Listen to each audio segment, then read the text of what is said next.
You're looking live at the nation's capital. Just 24 hours after President Biden announced his re-election campaign, he's welcomed a world leader to the United States. Yeah, we're talking about the president of South Korea. Their ceremonial visit putting a spotlight on foreign policy challenges, from nuclear threats in the Korean peninsula to the war in Ukraine. NBC's Alice Barr reports from the White House.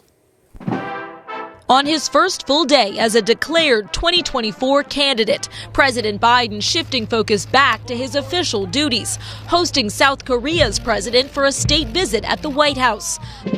The pomp and circumstance, a glossy veneer over thorny foreign policy issues. Our partnership is ready to take on any challenges we may face. The two leaders announcing a deal to protect against North Korea's escalating nuclear threat, with the U.S. sending nuclear submarines to South Korea for the first time in nearly 40 years. A nuclear attack by North Korea against the United States or its allies or partisans or partners is unacceptable and will result in the end of whatever regime were to take such an action. The state visit sending a message to China as the U.S. seeks to counter its growing influence. Chinese President Xi Jinping speaking today with Ukrainian President Volodymyr Zelensky for the first time since the Russian invasion began.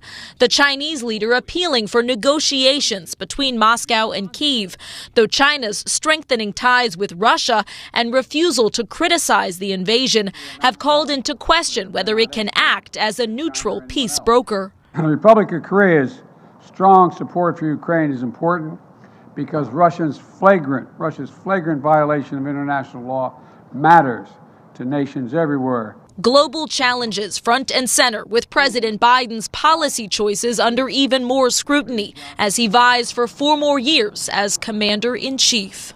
In Washington, Alice Barr, NBC News.